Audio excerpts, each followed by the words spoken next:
Perception पैदा किया जा रहा है कि जनता खुश है मोदी से। ठीक है, अगर आप इतना ही समझ रहे थे आपकी नीतियां अच्छी हैं तो फिर उन्हीं प्रश्नों पे वोट मांगते ना। 15 लाख रुपया दिया कि नहीं दिया, रोजगार पैदा किए कि नहीं किए, भ्रष्टाचार खत्म हुआ कि नहीं, काला पैसा बाहर से आया कि नहीं, महंगाई रुकी कि नहीं, इसके ऊपर वोट क्यों नहीं लिया? पुलवामा और बालाकोट का इमोशन खड़ा करके तथाकथित राष्ट्रवाद के नाम पे वोट क्यों लिया? अगर मोदी जी समझते हैं कि आर्थिक नीतियां इतनी मजबूती, सीधे कहते ना कि बोलिए इतने लोगों के घरों में 15 लाख चला गया था, देखो इतने रोजगार पैदा किए। जिस नोटबंदी को उन्होंने कहा कि बहुत ही शानदार कदम था, उस नोटबंदी का एक शब्द भी नहीं इस्तेमाल किया चुनावों में, क्यों नहीं किया ना? फिर बोलिए ना। लेकिन मैम विपक्ष ने तो इन सब मुद्दों को उठाया, लेकिन फिर भी धराशायी हो गए चुनाव में। मैं तो बोल ही रही हूँ कि इन मुद्दों को बहस में तो बनने नहीं दिया ना। आप हमारी बात सुन रहे हो, हमें बुला रहे हो, लेकिन 95% 95% मीडिया तो वही बोलता रहा जो मोदी कहते रहे। जनता के मुद्दे चुनाव में आने नहीं दिए गए, इसलिए कैमोफ्लेज किया गया जनता के इशू से डाइवर्ट करने के लिए।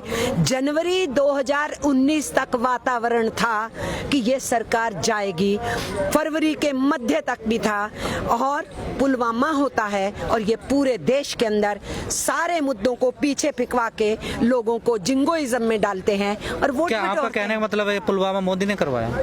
ये हम क्यों कहेंगे आज कि पुलवामा मोदी ने कराया, पर हम ये जरूर कहेंगे कि पुलवामा रुक सकता था।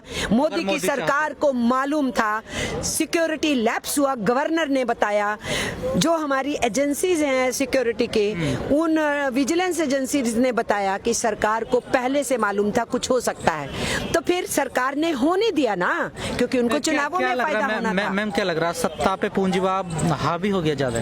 बिल्कुल हो गया। इस वक्त सत्ता इस देश के बड़े कॉरपोरेट घरानों के इशारों पे ही केवल चल रही है।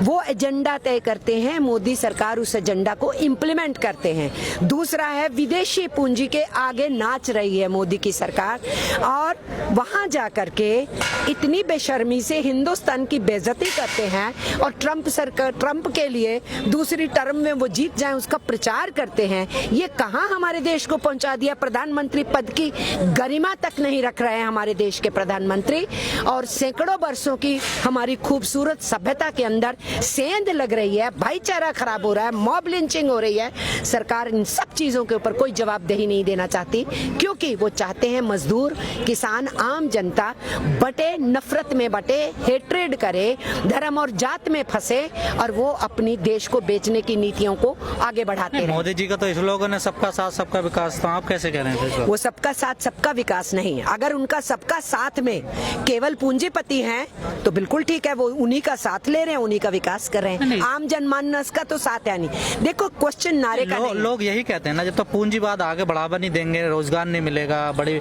इंडस्ट्री खड़ी नहीं होंगी, लेकिन आप कह रहे हैं कि पूंजीवाद को बढ़ावा दे रहे हैं। हम जो कह रहे हैं वो ये कह रहे हैं कि पूंजी कौन पैदा कर रहा है? मजदूर पैदा कर रहा है, ठीक है।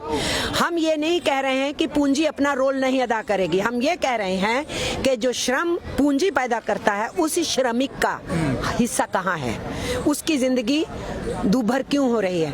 विकास कौन करता है? जो मजदूर पिसता है, जो खदानों में घुसता है, जो कंस्ट्रक्शन करता है, जो फैक्ट्री में माल बनाता है। कौन बना रहा है देश को? मजदूर बना रहा है। तो जब मजदूर बना रहा है, मजदूर विकास कर रहा है, उसी को नौकरी से बेदखल क्यों किया जा